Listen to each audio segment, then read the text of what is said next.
abo obajja kusibira mu njuyo akujjeko TV akujjeko essimu sina kindi bw'onobanga resistance oba olemeredde ku nsonga eyo gojje ku nkuba badayina ekyokukola ajja kwettira naye nga tomanyi lwaki alina obusungu obukutta lwa nsonga mu abalumba gye bakolera gye babadde balina okufuna ekikumi ne mu kibalemesa bagenda banoonya mu mayumba gammwe bakuba obuyondo babayinja ga pavement babatte babajjeko ebintu byammwe olw'ensobi gye mukola Kampala mwago wabatembeyi bonna mu Uganda abantu ne banoonya capital emitwalo 2.5 ku 10 kutandika okukola siri mutandisa obafutiza ngenda basira ekigambo kimu ene ensi gye tulimu ku obukubo akowa yagivira tulimu Kabaka ne engeri y'okutandika okufutizamu abantu abakola ku kkuba akawungeezi mumenye emidaala gyabwe mututte ebintu byabwe abamu basibye kyokka nga banoonya kyakulya kino kibagamba ekiri atabala kye kirya n'asigadde waka essaawa zino muligoba abantu ku makubo sayidize Kawempe Matuga yingira wonna mutandisa obbaga bamumenye ebintu byabwe naye mbabuulire ekigenda okuva mu y'ebiraka temujja kitegeera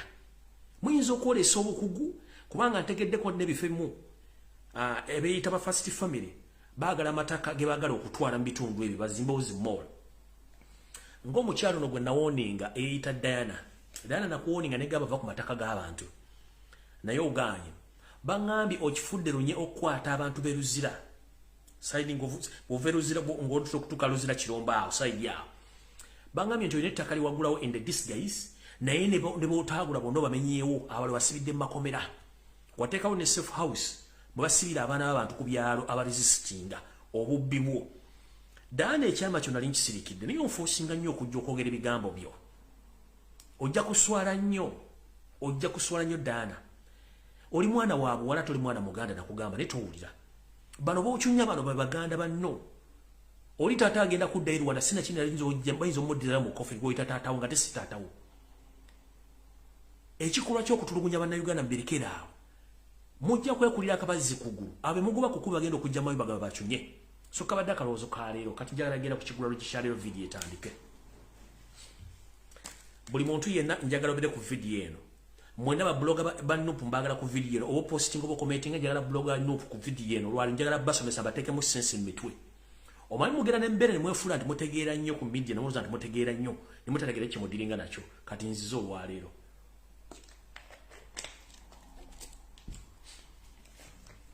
era nga atandise n'ekiggulalo kikyaleero mbatumiddeku mwena baagala ekiggulalo gi hansubire nti muli bulungi alright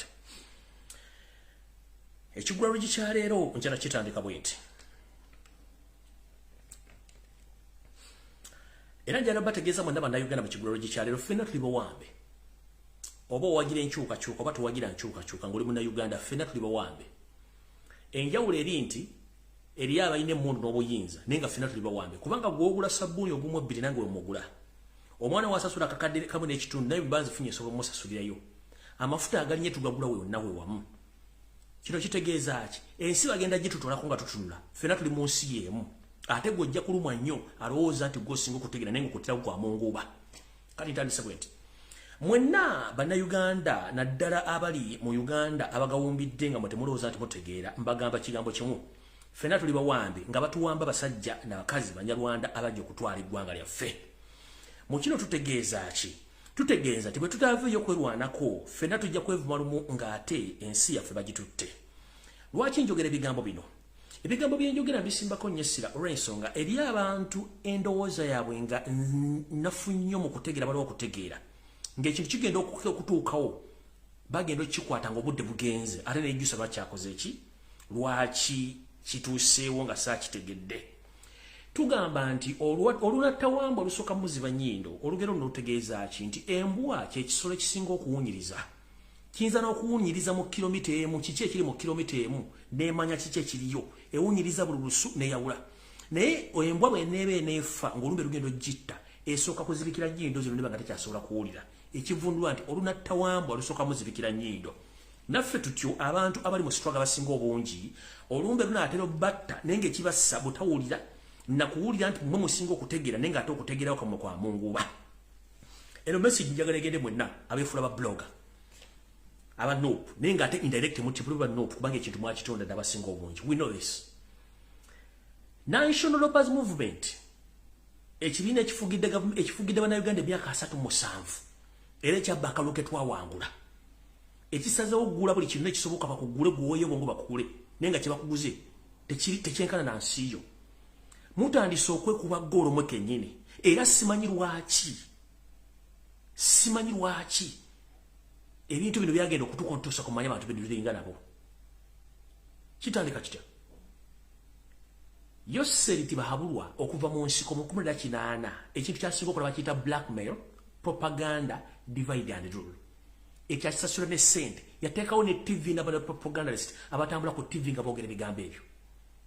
Nenjera kubuuza ebbanga lye bavumidde National Unity Platform, ebbanga lye bavumidde Kyalubula Kyagulanyi Center, n'ebbanga lye bavumidde abantu baffe n'okubawaayiriza, gwe agamba nti nze kamwa koogera nkola propaganda ng'oli wa Nuupu. Bwe mba kisogedde ku linnya lyo nga nkola counter-attack ku M7 ne famire ye n'ebikola biri mu Uganda, gwe atali mukozi wa Museveni kikulumirako luddawa ogandi Lumbuye nkola propaganda naye ng'ogamba nti oli wa Nuupu ojja n'okola presentation no posting nga nikola propaganda kikulumirako luddawa. Nkubuuza gwe Museveni asasula Tamale mirundi, asasula Lwamushana, asasula NBS, BBS, NTV, bannamawulire bonna ne ba bloggers ne balumbalula Kyagulanyi Center ne bakuba famire ne bakuba buli kimu n'ekino bagalukirizaamu ne tujja ne tuzimbira tuzaawo. Bwe nzija n'enkola counter attack ku bikola bya Museveni golonga nti nkola propaganda nga soogedde ku gwe omuntu particularly ng'ate gwe ogaa nti owagira nkyukakyuka oba okolera. That's the question. Kitegeeza nti mwe mwajja mu Nuupu nga mulowooza mumusinga okutegeera naye ng'ate mulina gwe mukolera indirectly. Ebintu bye twogera wano Museveni abisasulira ssente empya n'enkadde. Kitegeeza abatukolera mukyali bangi. Bwe mba nga nsobola okujja n'enkola information gwe nga togitegeera oli wa Nuupu giveeko as long as tusogedde ku Nuupu sogedde ku gwe nga nze nkola counter attack against the lies and the killings of Museveni. Gwe nogera nga nkola propaganda kiba kitegeeza gwe okolera Museveni gwe sogeddeeko ekitakwata ku Kyagulanyi nga tendifeeding nga Kyagulanyi ogamba otya mukola propaganda. Kitegeeza mwe kennyini mwe abakolera Museveni in the disguise. Bwe mba postinze ekintu nkipostinga on behalf of the struggle. Kirabe kito boto yagala commenting leave it there kireke kibeere waawo. Museveni asasula propaganda sokulumba Robert Kyagulanyi Center in and out teri mutemuva kwogera musirika. So when we counter attack the propaganda or we use the same tactics against Museveni mwabayita abanupu nemufene mugamba ate nkusoma tukola propaganda sima ya honesty kukoleka nkubulye. There are billions and billions of money Museveni is no spending or dividing and ruling no kululinga bana Uganda ngakosa propaganda and blackmail kati gwe ani boyina agenda okolera ekintu ekyo era gwe basi kwogeddeko kiba kikulumirawo. Kitegeeza mmwe mulina ekigendero ekyammwe. That's why ne struggle yavunnama oba yazingama kubanga temukozesa bwongo. Mulina osooka okukozesa olwongo musooke manyi ekintu omuntu kyakola. Ekintu kyakola bato kitegeera kiveeko kubanga okutegeera kuba kwa muntu so si mugejjo. Si buli omuntu agera ategeera kyenjogera. Buli omu entegeera yanjawulo. Ne batuba tuli mu kiraasi tuyinza otula abantu 10 naye nga bategedde omusomesa kyategeeza babadde nga 27 ekinana tebategedde bajja tegeera after nga babannyonnyodde. Kati gobanga information gyempa togitegeera please relax. Tuza akatuulireko tuze entwingiriyo wansi relax tojja kitegeera kyenkola kubanga era ffenna tutegeera lwe lumu mutegeere nti omusajja gwe tulingayo muyaaye. Bwe tuba tulwana street fighting temubaamu liifiiri temubaamu ani. Street fighting kyensanga kyekkuba nkiddamu mu street fighting kyensanga kyekkuba oba nkubye mutayimbwa oba nkubye musekuzo oba nkubye muumi oba nkujje muliiso gwe tuyita street fighting. Ebyobufuzi Museveni byazanya si jango politics temumutegeera. Kati mutuleke fu amanyi jango politics n'emizanyo gitugizanye gwe tagitegeeza tuze entwingiriyo wansi.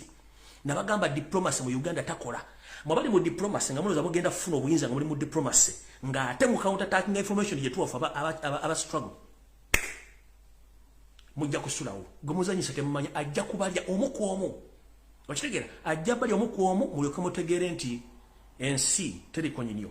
So no bagambye nti mugenderere nnyo ebigere mwogera kubanga kyotasobola kukola kirekera omuntu akitekola ki akitegeera. So nawo no wenvudde ne bagamba nti bwe twagala enkyukakyuka buli omwe akola obugwe era ajja gutuusa bulungi. Olw'ensonga nti ensimbi ze basasula ku media okwonoona Kyagulanyi n'okwonoona struggle nyingi nnyo. Recently njabba ekyokulabirako Gashumba yavaawo n'avuma Kyagulanyi okumala omwezi mulamba kati akyamuvuma teri ya counter attacking okugyako ffe kennyini nze kennyini kamwa koogera n'abantu abalala basobola ntokola ekintu ekyo.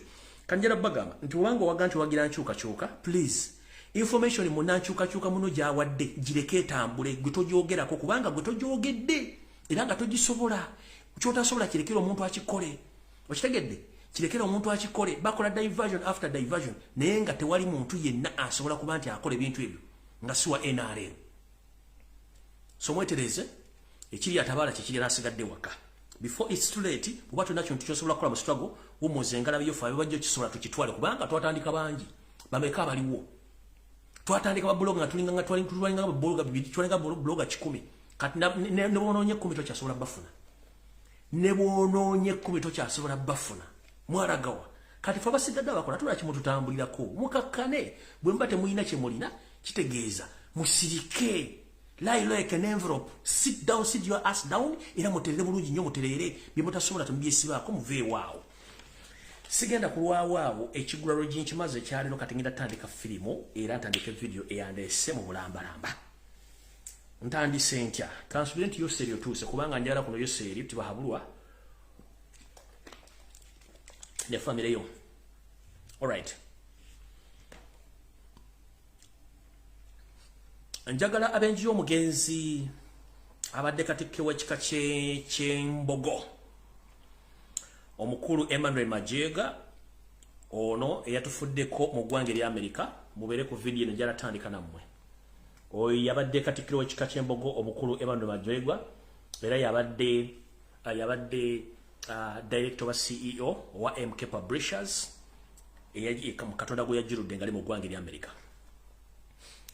ngabwenzi zamba gamba nti Museveni akozesa tactics nyingi nnyo okujjawo abasajja abaganda balina sente ne mutakitegeera omanyize bye mbyogera n'embirekawo nagamba buli musajja muganda yena ng'olina omukazi ow'okubiri sooka onoonyereze kule profile okunoonyereza omukyalo oyo ava luddawa information gye nfunye omwami ono yaweereddwa butwa before ab'eŋŋanda z'omugenzi mukulu Emmanuel Mayiga nga temunnazza mu kimwami ono musooke mugole mukole thorough postmortem mufune postmortem eri independent to find out whether omwami ono yaweereddwa butwa oba kubanga information gye nnina nze kulwange ŋŋanze endaga nti omukulu Emmanuel Mayiga yaweereddwa butwa era ng'omukyala yabadde involved mu kino ye mukyala we ow'okubiri gwe bayita Halima Mudondo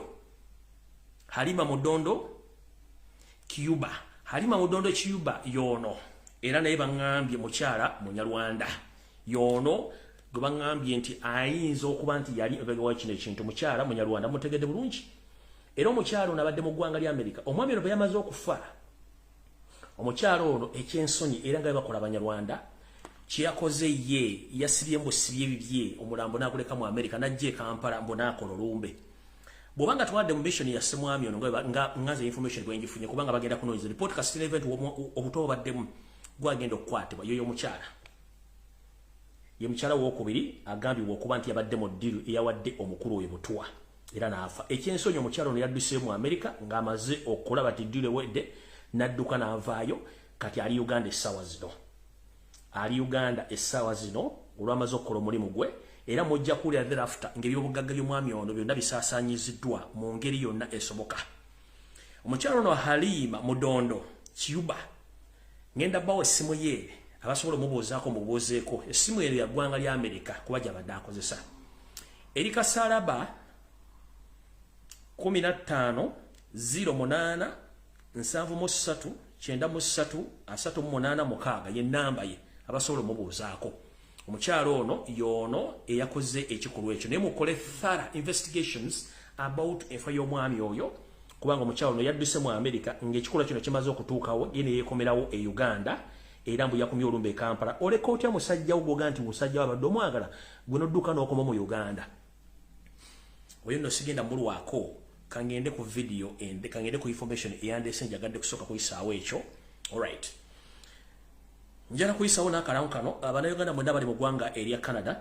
njala bategeeza nti olukuŋŋaana ssemakuŋŋaana olwa International Summit on Gender Based Violence olugendo teekebwa mu kibuga olugendo teekebwa e Canada ambategeeza nti ennaku z'omwezi tezinnakyuka n'omugenyi omukulu tannakyuka omukyala Babi Kyagulanyi Ssentamu First Lady ng'ennaku z'omwezi 3 okutuuka ennaku z'omwezi 4 omwezi gwa September omwaka 2022 ne bagamba nti ayagala yenna okweta mu lukuŋŋaana luno waliwo enamba zino zingenda basomera nga bacoordinate bagenda okucoordinatinga conference eno kuli omukyala Doreen ali ku mu +16479090340 omukyala bamuyita Doreen then kuliko omulala bamuyita Adrien ali ku 0703 96 97 27 osobola omufuna ku simu ezo ne bakolera nteekateeka okusobola kubanga wetaba mu lukuŋŋaana luno olugenda okubeera e Canada or Netherlands. Mbagaliza mikisa myerero kuba nti mugenda kubanga mbeera mu lukuŋŋaana olwo musobole okusomesa eggwanga na buli kimu kyonna ekisoboka. So no awo sigenda kulwawo okujjako okutandika information ngitandise ntya. Information njala gitandika bwenti. Omukulembeze wa February Kyagulanyi Ssentamu wonna wooli nkimanyi katwa tusedda mu ggwanga lya Netherlands njagala obere assertive nnyo era be very careful gy'ogenda okulya gy'ogenda osula b'ogenda osinkana kubanga emitego mingi gyentegeddeko egitegekeddwa mu ggwanga erya Netherlands. Netherlands lye ggwanga eririmu abanyampi abayitirivu kati era nga abanyampi bano bakulibwa omukyala gwe bayita Million Black. Million Black ye mukyala akwasaganya embassies ezimu ez'emu Scandinavia countries awo mfanfe wayo seti babalo tabasana mutano wa kalejensi ya tamazezede sanga bisibe. So emitego mingi nnyo omuli bana Uganda bennyini abefula nti banchuka nenga ate balina omukimo mukyamu nabo abanyampa nenga bafula nti bakwana jo nabo mwe bali. So enteekateeka nyingi era ntegezeddwako nti omukulu gwe bakuteekako oba gwe bakuteekako olukongolo okuba nti ye amaliza mission okujjawo ye mukulu Nyereko Muhammad eyita Mr. Kagege. Ono wetwogerera ennaku zino n'emisango genda omuga nti okulonda kugenda omusango genda kuddibwa omukulu ono gw'olaba atambudde ensi eziwerako era kati nga wetwogerera ali awo mu Europe alina waatudde atuzize engalabi ye agezaako nnyo okukolagana ne banyampi banne okulaba nti bakutuusaako obulabe mu ngeri yonna esoboka naye obulabe bagenda okutubajja kukuba masasi ne bayinza okukola kye tuyita scientific elimination or scientific assassination. So be very careful in your movements whenever you meet someone where you're going to sleep or you're going to eat. Please be very careful. Even the seat where you're going to be seated in that conference, be very careful. Kubanga Nyereko Muhammad jali ekimusirisiza ng'omusazi w'ebyayi ku kkubo ali ku mission enneekusifu gwe gy'otamanyi. Robert Kyagulanyi Ssentamu AK Bobi Wine. Be very careful gy'oli mu Netherlands ne gy'osuubira okgenda. Nyereko Muhammad mwe muyita MP Kampala Central Muhammad Nsereko. Mission yamukwasibwa dde wano kwe kuba nti ayina okumaliriza gwe alyoke afune kyayagala era gyali. In the connection, in the same way nange gyagala okukola mwana kubanga atryinze naye nze namutegerera mumanyi era mwabya buli lunaku. Naye mukulu Robert Kyagulanyi Ssentamu, whenever you are, please make sure nti mu Netherlands gy'oli o making sure nti obeera weekengera nnyo buli muntu gw'olabye olw'ensonga nti bano abantu abanyampi bangi nnyo mu ggwanga lya Netherlands nga ne embassy yennyini ey'omu Uganda embassy ya Uganda Netherlands nayo yandiba nga y'omu ku bo abali mu nteekateeka eyo. Okay. Awo nvuddewo kati ntandise information eyandese ntuufu right. Mwenna abadde bamanyi ababeera katabi ng'omanyi nti obadde odya drones okuwamba drones bikoze bitya ngira bategeeza nti omukulu abadde chief operator wa drones ezo nga bana baganda Museveni bw'akozesa amala n'akutta mufu njala bwa amawulire gano buli mwategere nti Uganda weeri siwe n'okubeera mujja kutegeera kati ntandise information endala. All right. Nga sinagenda wala nnyo kansoke mpisewo message eno message njagala egende mwenna abasajja n'abakazi oba abasajja ba Kabaka ne bazaana ba Kabaka n'abaganda mwenna. Amanya gayinza Lumbuye Fred ekekemiko ali ndi musajja muganda ataliiko kubuuza emirimu gyange ngikolera no ku internet okutegeeza eggwanga n'okubasomesa. Essaawa zino gwe mulaba nyinza okuba nze omu ku bantu abasula ku butebuuke oba ku bunkenke naye kisi kyakitya okujja kubategeeza information. Bwe navuddeyo ne nteekayo ebifaananyi ku social media platforms zange zonna omumpembe wasanya kalo kyala Peter Mayiga alizinga ka video ng'agezaako okujjawo kye nataddewo. Naye nga betugamba nti wandikola ekintu okulumya omuntu n'owozeka ng'oyambe muyambe ekkiriza wasanya weekubye eggoolo kubanze bulijjo kino ya weekuba eggoolo. Ngenda bazzaayo katono nnyo kuba information erina nnyingi. Nzize mbagamba ebigambo bingi nnyo biringa omugulu bw'eggongolo abantu gamugalira ombu ekiki naye nze nabagamba ebyange byogera n'embiteekaano. Essaawa zino wetwogerera Ssaabasajja Kabaka yawambibwa and that's the fact. Ssaabasajja Kabaka yagibwako media ekyo ekyokubi. Ssaabasajja Kabaka yagibwako abantu bonna abalina omukolako emikolo egy'ennono egy'obuwangwa n'okuyambibwa bamugibwako. Ssaabasajja Kabaka abakuumi be abeekyama nabo bamugibwako kati amagye ge gamuvunaanyizibwako. Naye amagye gano mu nnono n'obulombolombo amagye gano tegakkiriza kubeera ku Ssaabasajja dde omwetolola.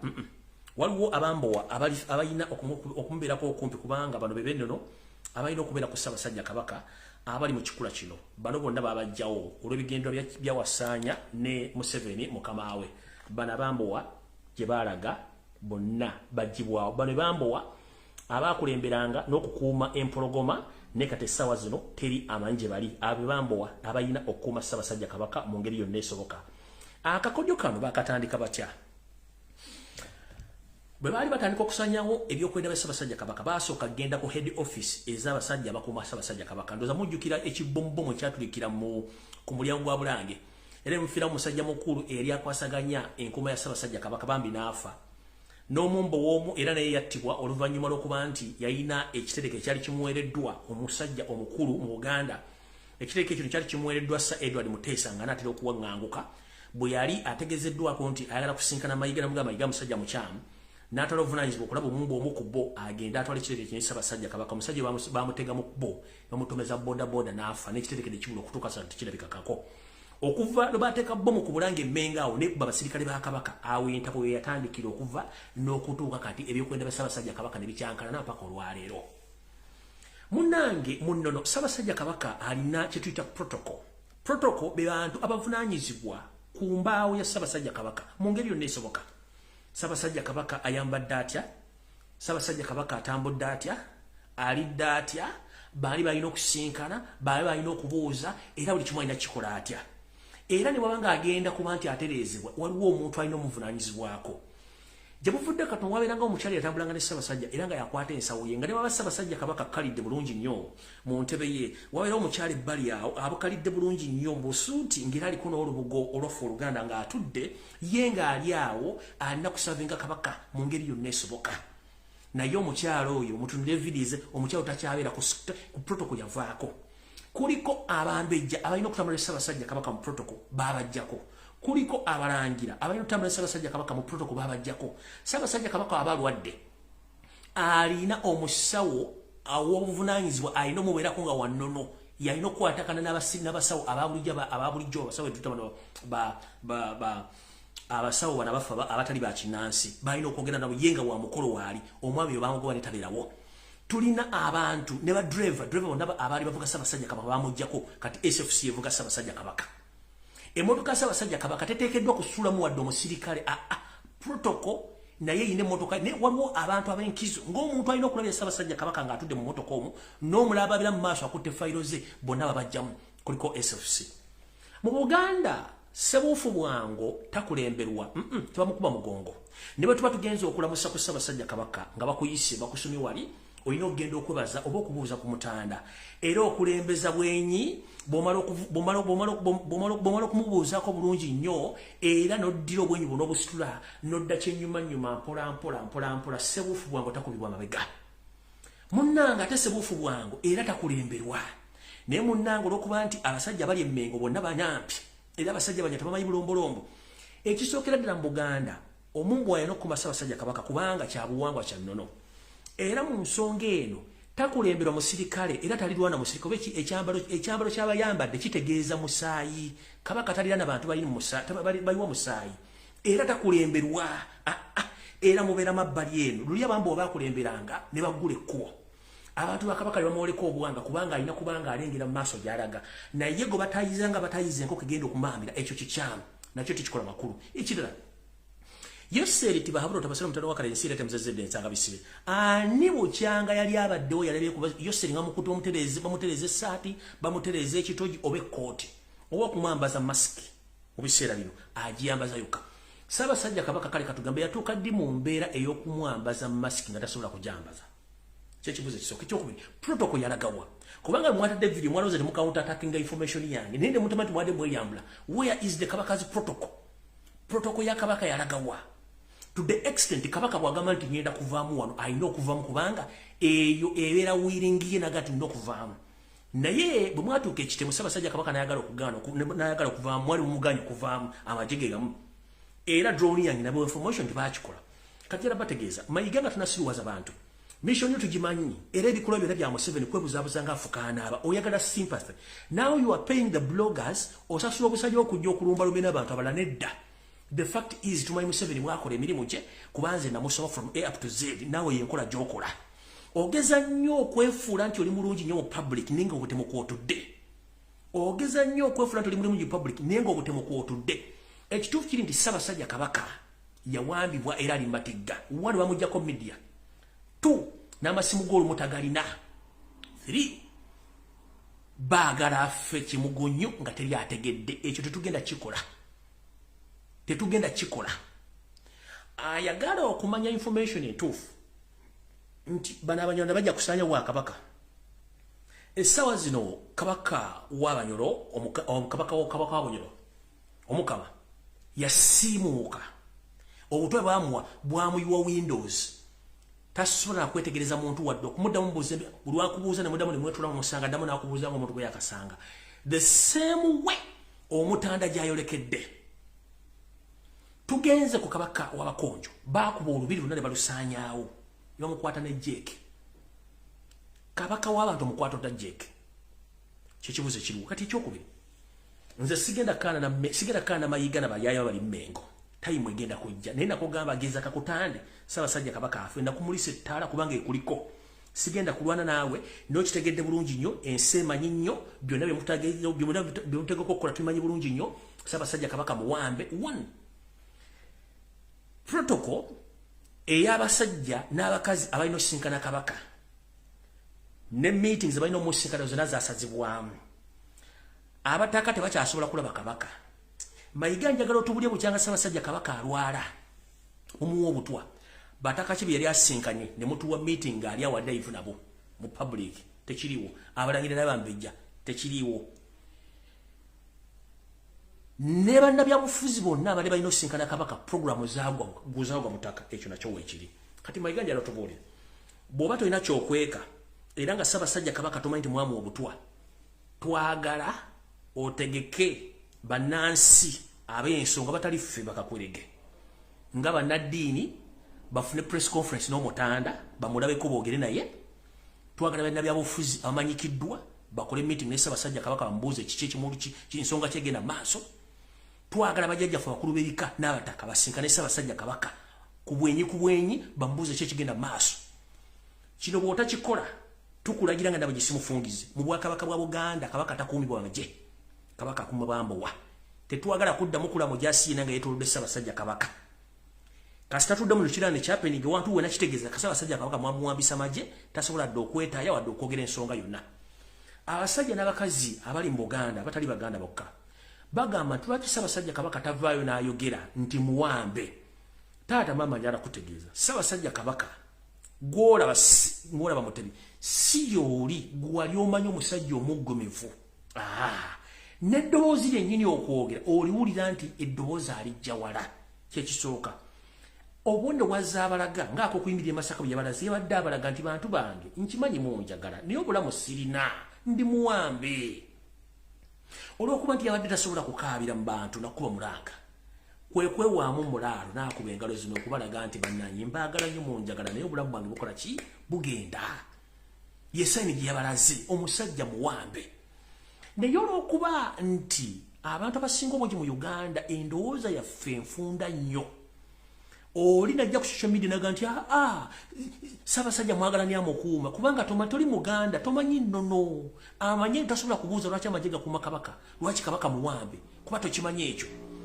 Kati bulijjo tukimanyi bulungi nnyo nti Omutanda bwe bagenda okusoma embalirira ya Buganda Omutanda yabeerawo nga nannyini mbalirira.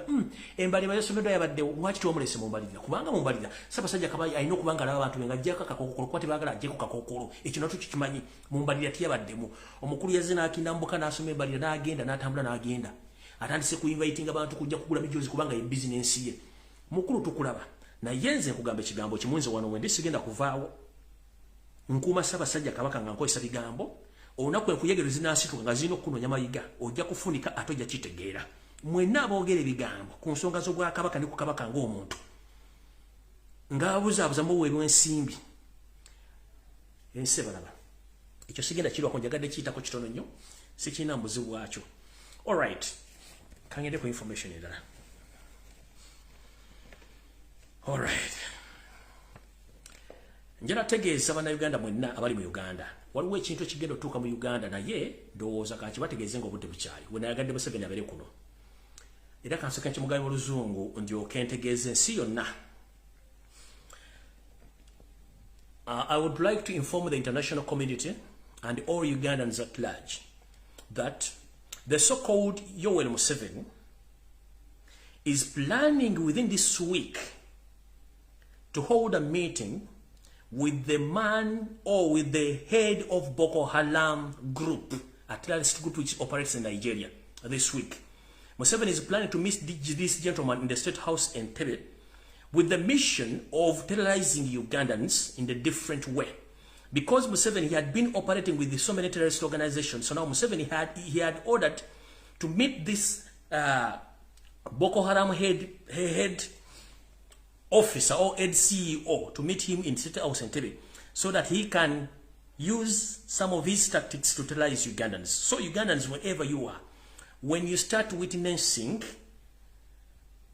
unbelievable terrorist attacks across Uganda, but mainly in Uganda, don't be surprised who is behind those terrorist attacks, because Museveni is going to host the Boko Haram CEO in Uganda so that they can talk about those terror attacks in Kampala, Mukono, Wachiso, and other areas of Uganda, so that he can be helped by international community to give him money to counterattack the terrorist acts in Uganda. But I hope this week or next week, the Boko Haram CEO is going to be a visitor to Museveni in the State House in Entebbe.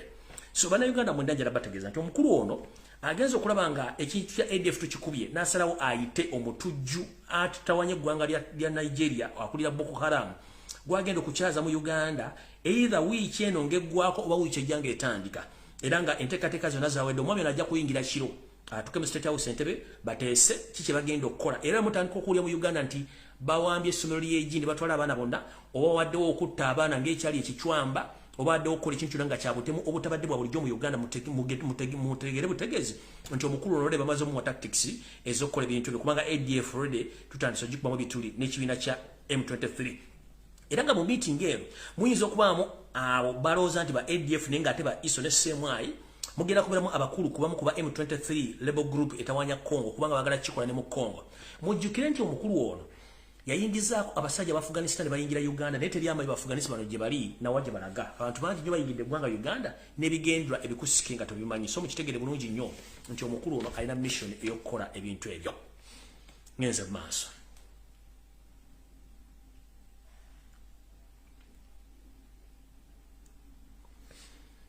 All right.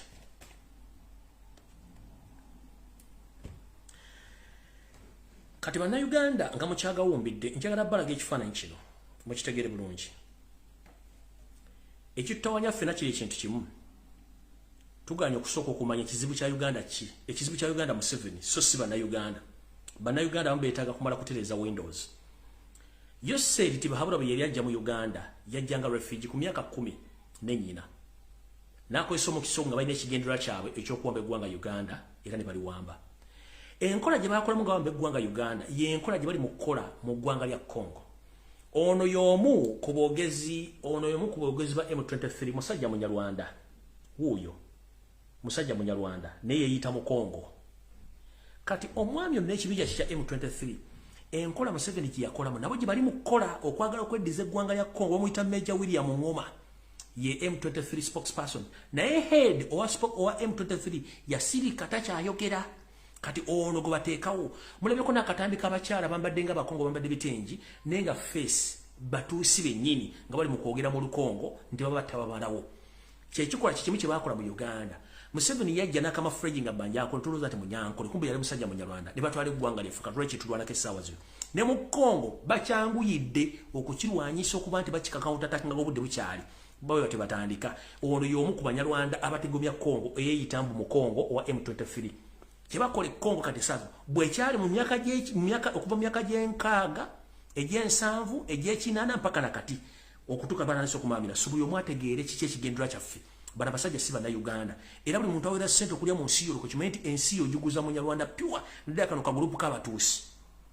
Wetwogerera olwaleero ebitundu bingi abantu bali mugoba mu ttaka kubanga ekigendwa kyabe kya kutwala ttaka njala bategeeza before abakulembeze bonna baaliko nga tekwali kikuba bantu ku ttaka nga tekwali kutwala bantu ku ttaka naye lwaki Yoseeri bw'amaze okutuula mu ntebe nakkalira mu bitundu bya Buganda abantu bagobera ku mataka olw'ensonga nti bagezaako kuzimba kintu kya batwale Buganda ne Uganda nga tewali muntu bakuba ku mukolo batekemu Abanyarwanda baabwe mu Buganda tubadde tutudde entende n'abantu abasinga obungi era nga abantu bantu bawane w'okutuula ne batuula bulungi ne bazimu amayumba gaabwe ne balya ne banywa ne bazaala n'abaana nga tetulina buzibu era nga mugati wali gwe bagoba ku kibanja nga tuwana ebibanja ku bwereere nga n'abantu basasula busuulu kiki ekyatuukawo oluvannyuma lwa Museveni okuyingiza ideology ye mbw'aleeta Abanyarwanda mu ggwanga oditwala kino kyerabikira mu bintu bingi nnyo njala tegeeza bannayuganda njala muggula amaaso era buno mpaka njala bugende mwenere bannayuganda ekibba ttaka okuliwa Abanyarwanda kyekigenda mu maaso kubanga babajjako eddembe lyammwe okulimanya n'okulitegeera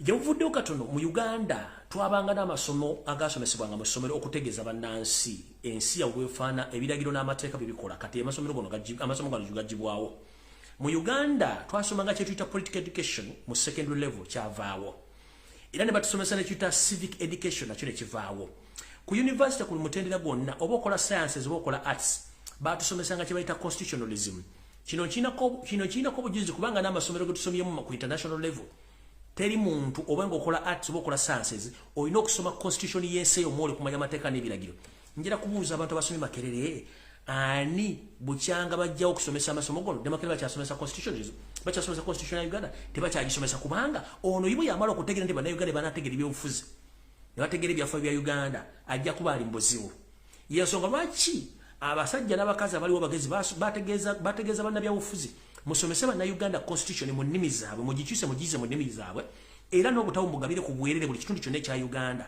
Museveni yagaana ekikola kyeyakola nga ye azannyo omuzannyo gwe nga muyonjo nnyo nga temugutegedde kwe kuteekawo kyankwanzi gyatwala embuzi zinnakabege ezabitanga zonna n'azitwala n'ateekayo institution eyiyo gy'abatwala mbu abasomesa patriotism kubanga yamala okujja political education ne civic education ne constitution studies ku university level kati ye n'ateekawo amateeka agage ng'akutwala ekyankwanzi okubrainwashinga ng'akuteekamu ideology eyiye ku bubwe esupportinga n'okulwanira ebikolwa bye ng'oli ekyankwanzi era buli mbuzi yali agenze ekyankwanzi tesobola kusigala ng'etegeera Uganda kiki ekyo nkisibako ssente teri mbuzi yali egenze ekyankwanzi n'evaayo ng'ekyasigadde kyekimu bwe batetandise kulya biwata omuddo eguvaako bwe batevudde ku muddo edda ku ccacu ye engeri Museveni gye bafumba bomu n'abajja ku bimulina okutegeera so ekyo kivuddeko ngenze ku information endala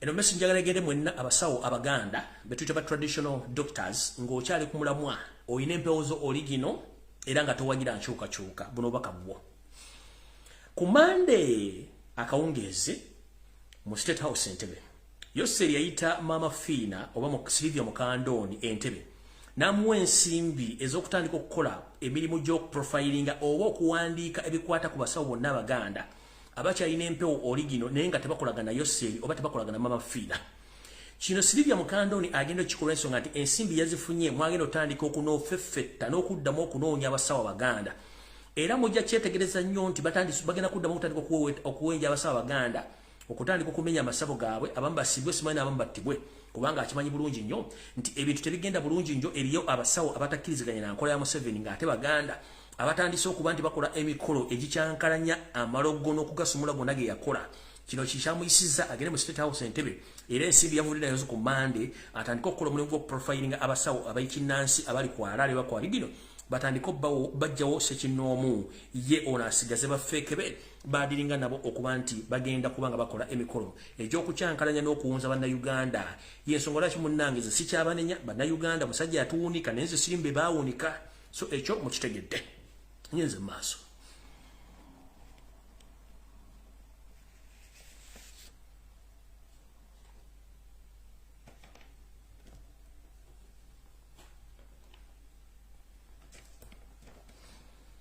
akawungezi ka Joe omwogezi w'amagye yavuddeyo ne yeegaana ebikolwa ebitegeezebwa ku TV ne ku social media nti abasirikale bamaze emyezi 6 tebasasulwa n'agamba ekyo kikyamu bafuna omusaala naye njala bategeeza Yoseri onaku lwe yagenda ewaabwe ku butaka okuddayo okulaba bateekawo gye tuyita code 1 ku security alert.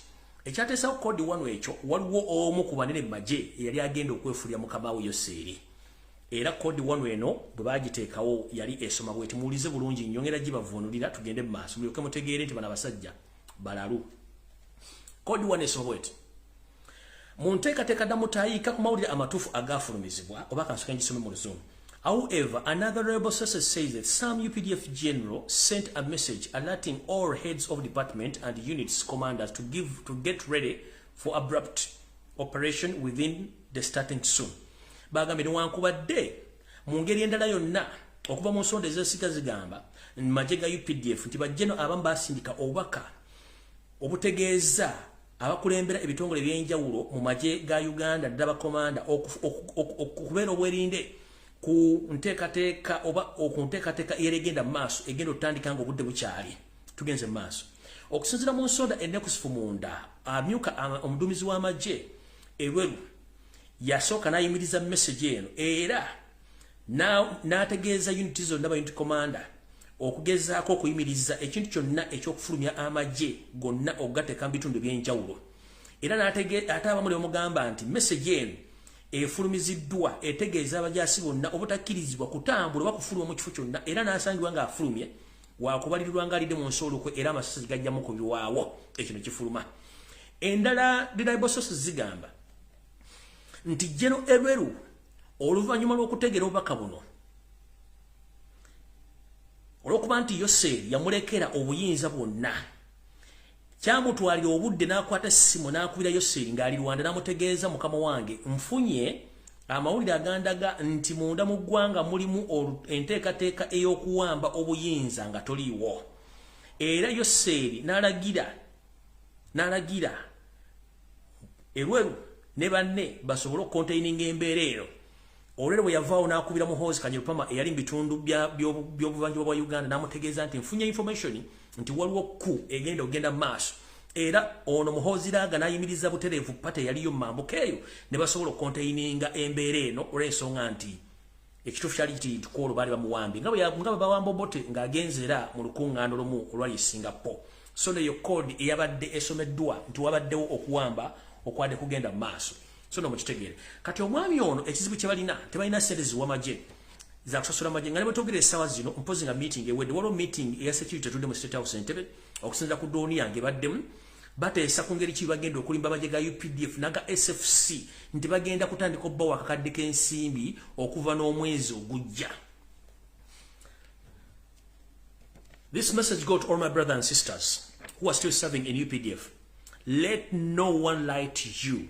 Because Museveni is in panic. Museveni doesn't have even a single coin in his account, even in the Central Reserve. Now they had a meeting today discussing about your salaries. You've been yearning for salary increment almost for 6 years.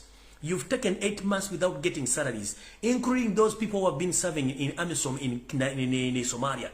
They are lacking their salaries almost now for 3 years. Right now, they have a meeting in the State House. They're discussing the salary increment. Let me tell you, this is a well-planned move to lie to you that they are going to increase your salary. Whoever who have been getting 600,000 Ugandan shillings is going to be increased up to 1 million. This is a decoy. Don't be fooled. Museveni has no money to pay you. Watch anyone be.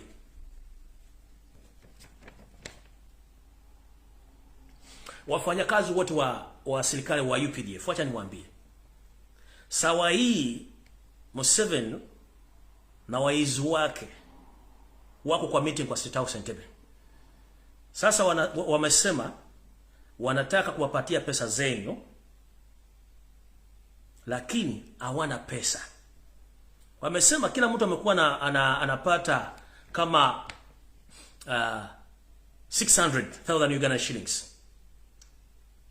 Atapata milioni 1 ya Uganda, lakini wanawadanganya. Museveni na government yake hawana pesa. Pia na Bank of Uganda hawana pesa.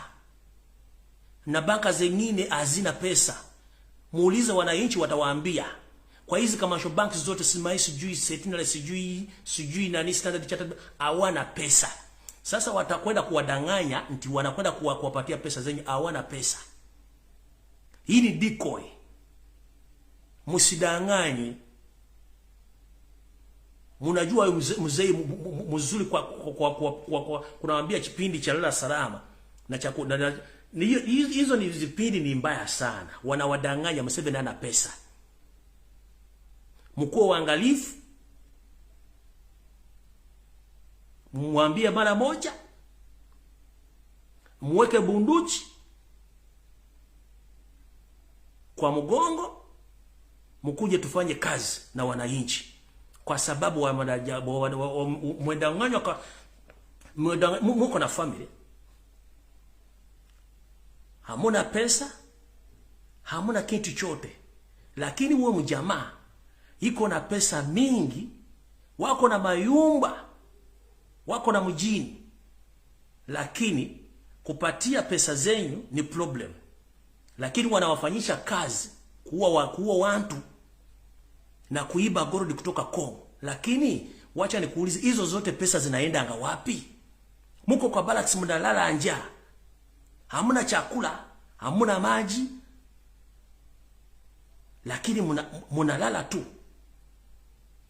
Museveni na waizi wake wasiwadanganye. Mufanye kazi na wananchi. Hii nchi yetu. Wote au ni Wanyarwanda, wanawadanganya tu. Walitoka Rwanda kuja Uganda kupeleka nchi yetu. Kila kitu kinauzwa. Sasa ni sawa ya kufanya kazi na wananchi. Hamdanganye. Mjaulize mwenyewe kwa nini tuko na UPDF, tuko na SFC, tuko na CMY, tuko na SFC. Kwa constitution ya Uganda tunajua vizuri tuko na jeshi moja inaitwa UPDF, lakini hamuna bunduki. Wacha ni waulize.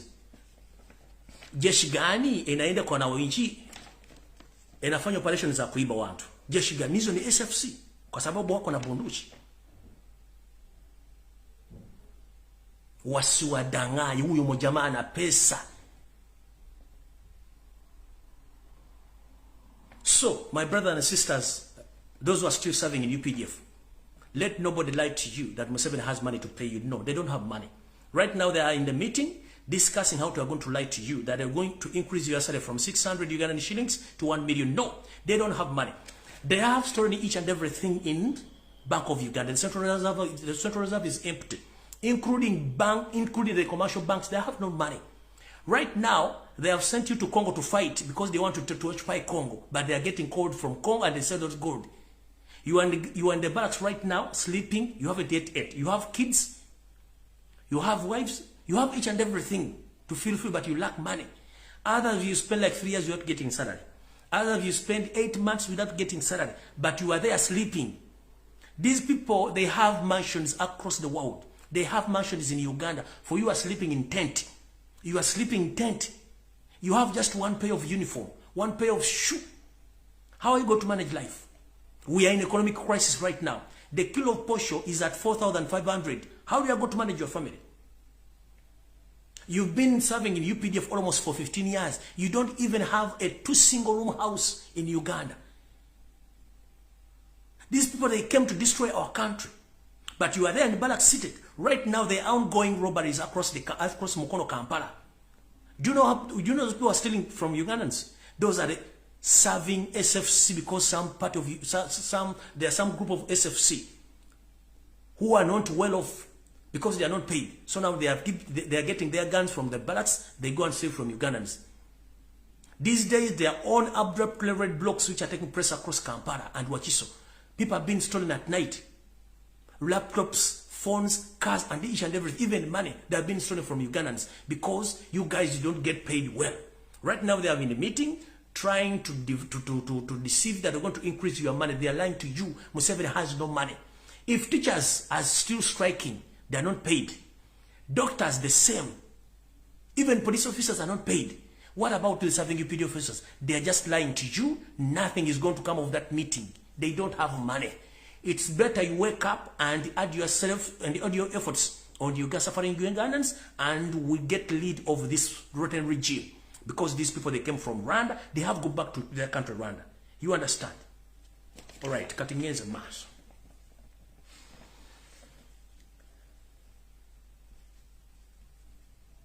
kati mwenna abadde bawangalira mukono Kampala Wakiso nga mumanyi drone eziwamba abantu. Headquarters za drone zino zibera Katabi mu kitundu ky'Entebbe wali headquarters za drone zino. Drone zino zoperatingibwa ogenda okukima abantu bonna abawakanya yosete babulota basalutano wa Karechezi. Drone zino zirimba private operatives nga bo baba contracting agenda kuwamba abantu baba location bagenda bawamba omuntu. Watogerere sawa zino waliwo omukulu omu abadde nga head of all drone operator nga chief kidnapper omwami ono amanyage bamuyita Medi. Abatamanyi Medi kamuwalage mujjukira omusajja eyakwata musajja mukulu n'amusitula mu bbanga n'omukono gumu oyo gwe bayita Medi. Kamubalage wano. Oyo gwe bayita Medi. Yoyo Medi mumujjukira bulungi nnyo. Yoyo Medi ngenda ba information emukwatako muliko mutegeere ensinga bwetambula.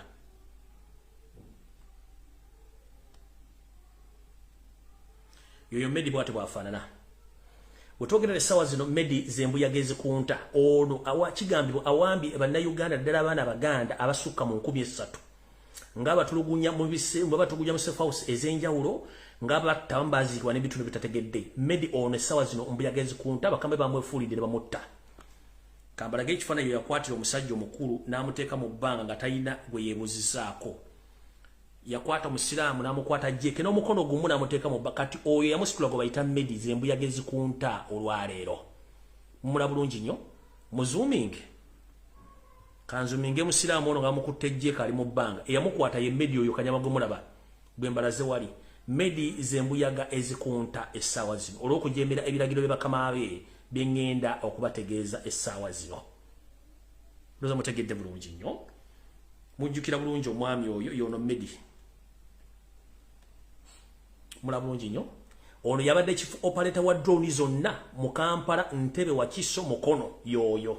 Chief kidnapper abadde akolera SFC ne Semwayo kuwamba abantu zembuyaga ezikunta. Kiki ekyamusizza ani yawadde order. Ono yabadde mukama we eyatoye ono yabadde mukama we. Lindako.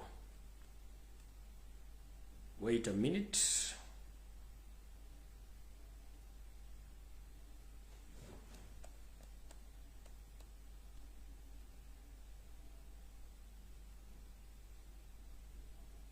Mbalagwa ni kifaananyi kituufu.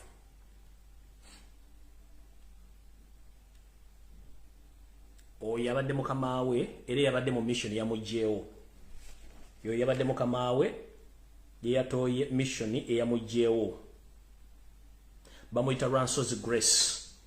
Oyo mwami akola mu SFC bamuyita Ranso's Grace yatoye order eyagyewo Medi. Kiki ekyagisizzaawo Medi woba otuula okakkane. Oyo ye Ranso's Grace musajja Munyarwanda yako ye chief operator wa drone zonna mu Wakiso Ntebe Kampala. Era nga kigambibwa ayina omusayo gwera abaana 15,000 zebawambye era ne battibwa abala tutumanyi gye bali yoyo. Ranso's Grace musajja Munyarwanda operatingira mu bitundu by'Entebe era nga ye yatoye order Medi attibwe. Olugero lwabadde lutya yoyo ndoza wera bana oyinza okuba kwoli. Mayinze babayi mubeerako nnyo kuno. Ne mukama okakola yose yoyo. Ayinza okuba yategedde nti basse omu ku baadde bamukolera emirimu yoyo. Kamubongere wano. Ranso's yoyo oli omweru ono. Oyo ali mu jacket ali mu check ya sort of cream yoyo. Ye yawadde order batte omwami oli kubayita Medi. Medi kamubadde batamutegedde. Medi yono yasitula musira mu bbanga ng'alinga ngasitula akaki ng'alinga asitula akantu akataliimu yoyo musajja Medi yabadde chief kidnapper mu drone zonna ezisangibwa mu Kampala Wakiso Mukono yoyo. Naye nga kati zembuyaga ezikunta yoyo Medi kamubadde nga sinabwa information esemba emukwatako ngende mu maaso yoyo Medi kati zembuyaga ezikunta. Kiki ekyase Medi yafudde atya wetulaga. Alright. Tugenze maaso.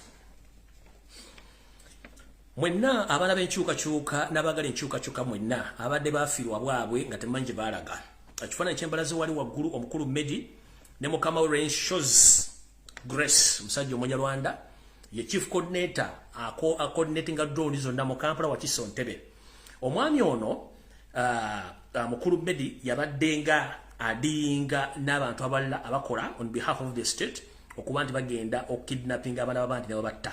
Era wetwogerera omwami ono naye enzembuyaga ezizikunta yabadde adiringa mu kukola operations across Buganda naddala Wakiso Ntebe Kampala era nga ye head of kidnappers mu bitundu by'Entebe Wakiso Kampala Mukono ngera omwami ono odi offices bazibadde Katabi ku Lwentebe opposite Wax e Katabi mwenaba manyi Katabi omwami ono wabadde operatingira era kati zembuyaga ezikunta. Kigambibwa Medi ono mukubadde mu kuwamba abaana talina mukwatira nsawo era nga kigambibwa mu mukono gye yenga omuntu Medi ayina mu Bannayuganda abawera 13,000 bakidnappinze across Buganda era basinga obungi bafu abala bali mu safe houses bali mu kuttibwa.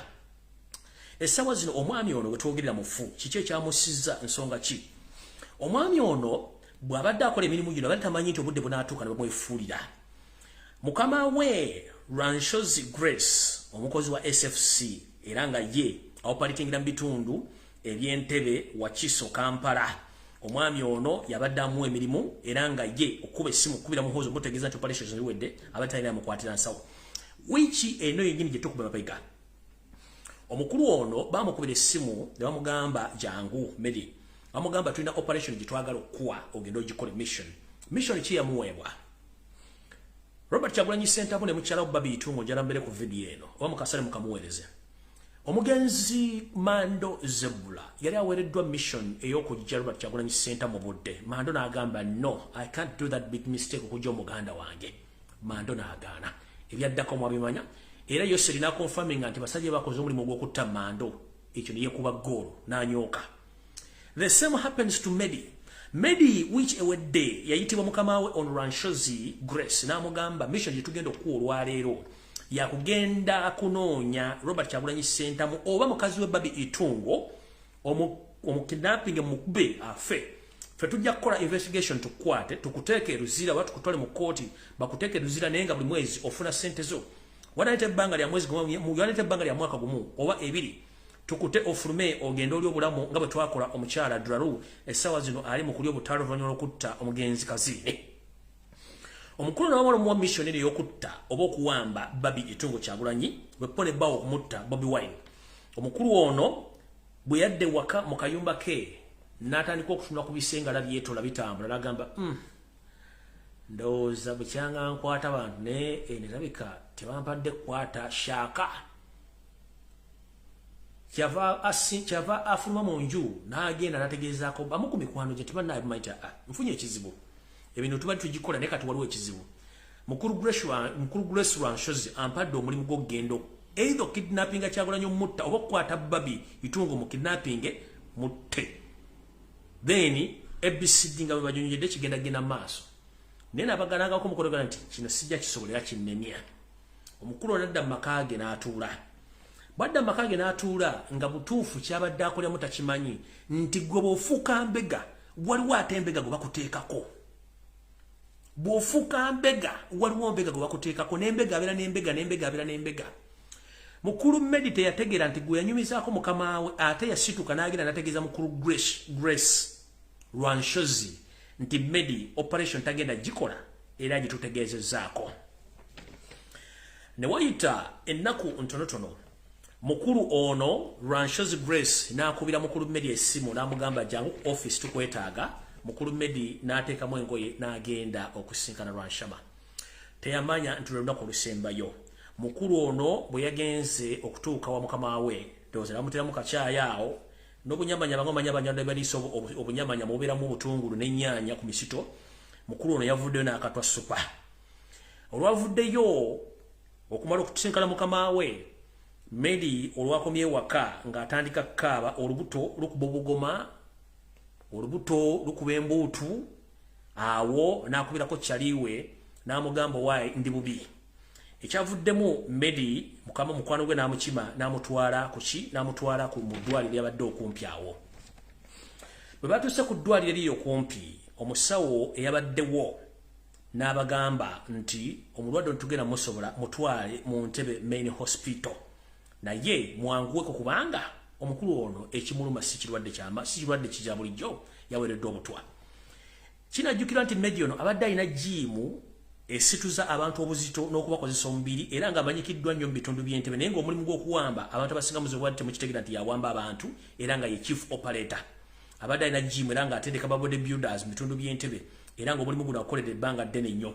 Omukulu ono bwe yamaze okuteekebwa ku booda mukwalako n'amukima amutwala batuusiza mu ddwaliro omusawo n'abagamba nti obulwadde obuli mu mwami osijja busobola mutwale mu Ntebe Main Hospital era olwatuse mu Ntebe Main Hospital omwami ono teyabandayo bbanga ttono nnyo ebibye ne bavuunika era bwe twogerera mu nnaku 3 emabega Medi ono yaziikiddwa n'afa era omulimu gwe nga bwe ndabaga nti ekiri atabala kikire nasigadde waka era Medi naye tugamba nti wa inna lillahi wajiwuna naye ogezo sangayo abo kubobbo abambe watwala mu kubatta ne mwatulugunyo basi bamaka gaabwe ne mwaziika ewatetekeddwa kubanga baziikibwa before. Omwami ono yafudde era yaziikiddwa gyevudde Katonda ku ntono nnyo era we twogerera y'omu ku badde basinga okuwamba abantu mu Kampala Wakiso Ntebe yafudde. Kino no kituzaawa nti nga bwe nagamba wiiki ewedde nti buli mukozi yenna wa ISO semwai ne ESO ng'oli munnansi Munnayuganda nakabala ng'obanja omusaala oba nga wali omumisoni gye bakwali nekulema terebinyike mu nsuwa kubanga ekiri atabala kikiri nasigadde waka nawe bagenda kutta siwa information nga tegirako reference nabagamba wiiki ero ine bagamba nti buli omanyi nti okolera ISO semwai ne ESO ng'obadde obanja omusaala nga togulina batandise obbeekengera nti mujja kuyitira ebigambo. Kati mukulu Medio ono y'omu ku bo asusse okubeera operative akoze ki afudde ono yabadde asinga okukola ki okuwamba abaana naye yafudde. Mbabulidde omuzannyo gwali gumuwereddwa okukola ki okuba nti akola.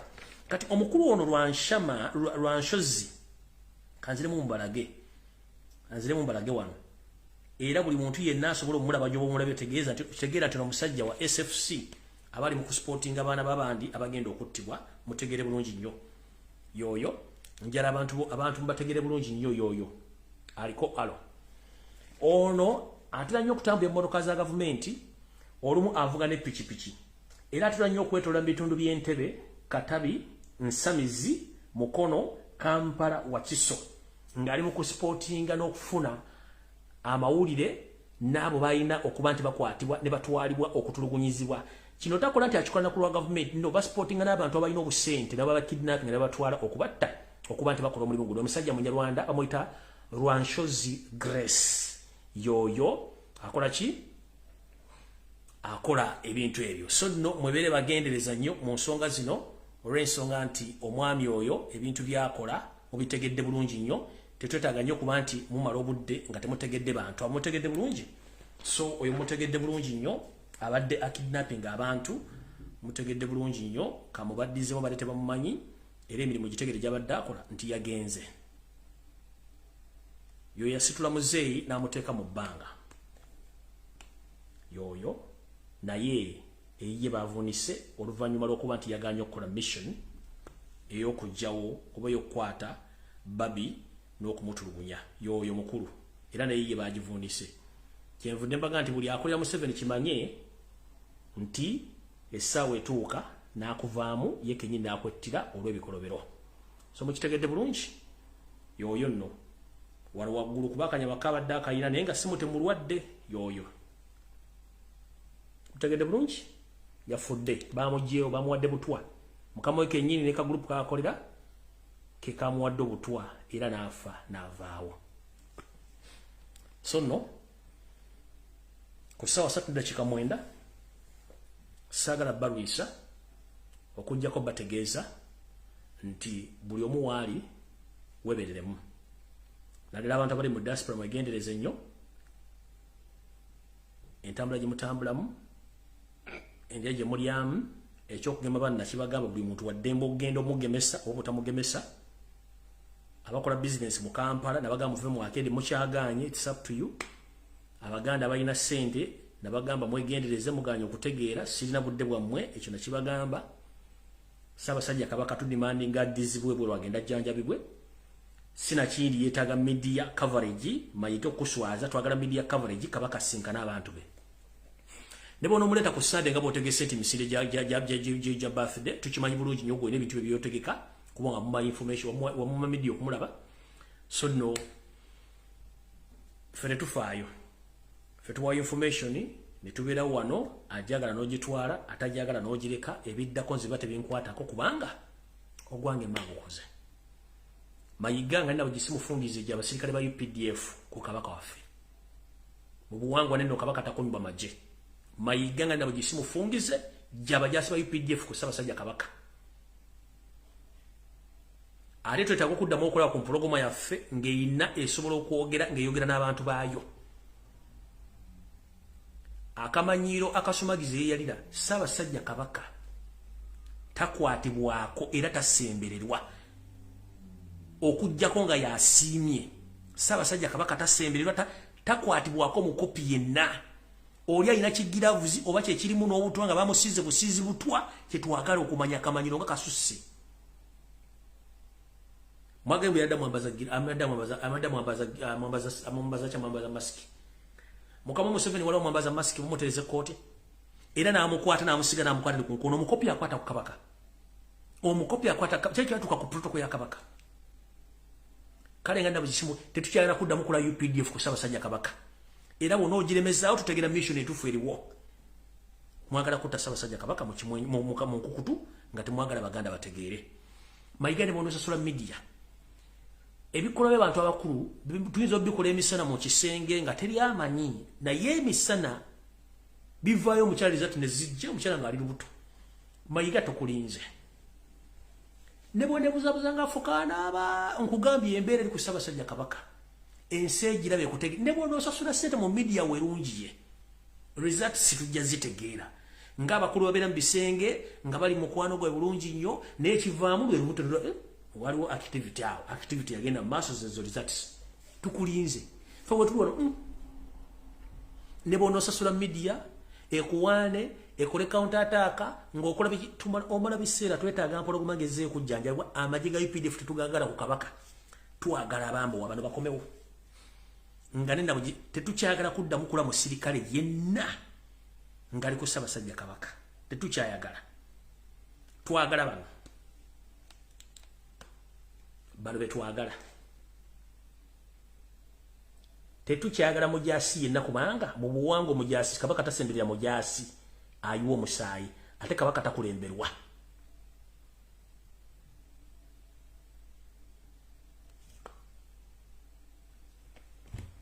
so no Mayiga mwagala ennamba ye n'ekisinga okusesa kikino kankibabuulire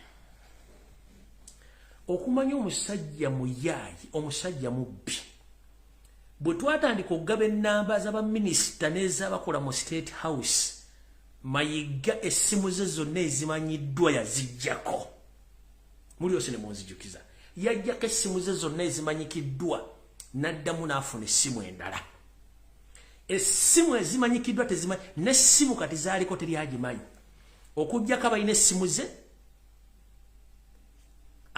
kuliko abalina essimu ze be bantu bafiira nabe Mengo ate naye kati bwamala omukubira essimu nga diriwedde ng'essimu agijjako essimu ze zonna yaziggyako ezimanyiddwa n'afuna essimu zitamanyikiddwa yenna ayagala Mayiga n'omuwa information okuba ku ssimu eya reception wali ku ofiisi ye n'oleka programu deira n'addamu nti akkiriza okusinkana oba nedda n'essimu ezimanyikiddwa gwoba ozina zonna zomanyi ng'olira oyo oba olira omukwano gwa Mayiga ddemu okuba ku ssimu ze zimanyiddwa bona ozifuna kazijjako zonna yensonga lwaki kava ne kagamba mwe lwaki musindikira baminisita message lwaki muwabira baminisita kubanga yakitegere kiddako mujjukira message eyo gyasindika mbola kuba mumanya essimu z'abaminisita bange simene mbasindikira message mubawabira yamanya ekyali kiddako ndoza mukitegedde bulungi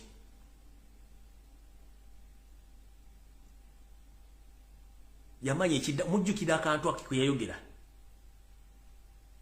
yakimanya kyekiddako nina essimu gye nnano sobola giba kubanga bamukyali innocent ya sisobola kukola nso bitali mu bintu bino Nafunye simu endala naye nga ya mukyala wa maka mukyala manga litasobola kujuba wa rensonga bambi she doesn't know anything talina kyamanyi yasobola gikola nsobi nanoonyeze simu ze zonna esimu ze zonna yazijjako omufere yazijjako yafuna esimu ndala mpya kwakolera diruze era bw'amala okuba esimu nga amaze okujjako diruze ng'essimu agijjako ng'essimu agijjako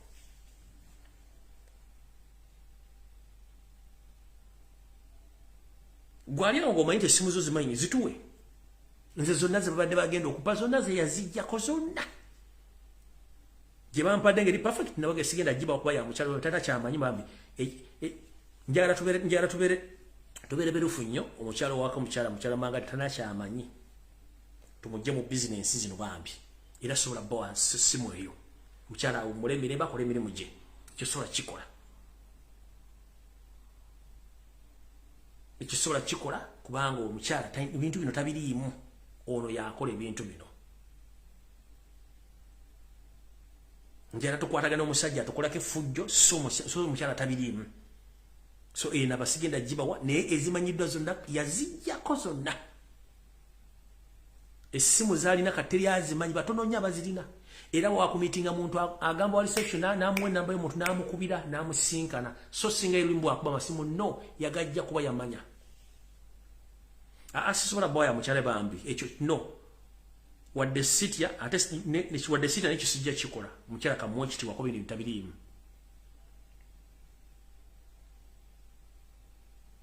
tabiriimu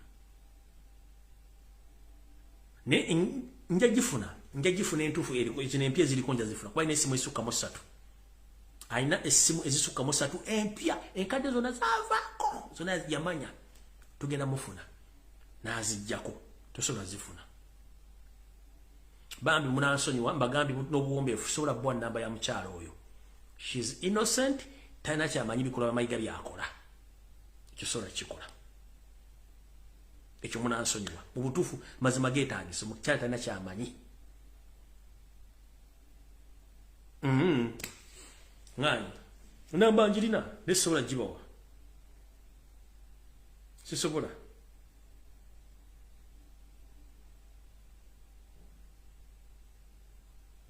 mwagala tegera nti njira mwemizo ganti ono yemulisa simibi njirina wano kanji balage bulazi wano gye bamuliseeko nga teri open musooka mutegere nti namba njirina mulimu gwe mwantuma yiyo kanji balage wano yiyo mugiraba eriko linnya kyeyo njirina nisobola gibawa sisobola she's innocent she knows nothing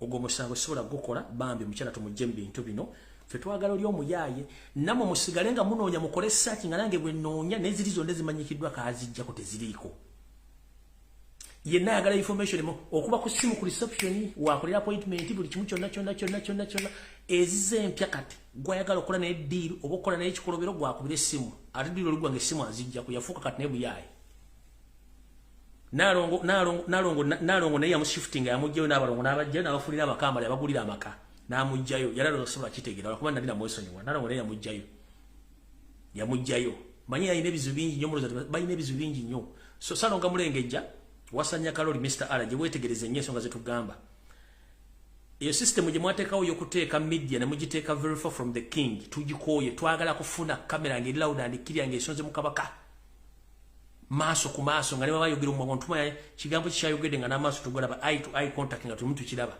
ebyokuteeka kamera muziteeka mu distance almost ya meters 5 kuva ku Kabaka no ekyo kifu mukitegedde bulungi so enamba nkyaginoonya naye nadde nfunye naye mbambi mukyala tabiri sijja kikola ekyo sijja kikola enamba yaani tetulina budde bwaba naawe so banaye mukama bankumiratakumira mpeera tusinkane ku Sunday mu Bulwange Mmengo ku bimuli nja kola kyengenda okola ku Sunday bwe naba nfunye time nja kubabulira kyengenda okola ku Sunday within these days nja kubabuulira kyengenda okola ku Sunday ndabe kyengenda okola ku Sunday mukitegedde bulungi kale bane mukama bankumiratakumira mpeera tusinkane ku lunaku olwa lwonna mweraba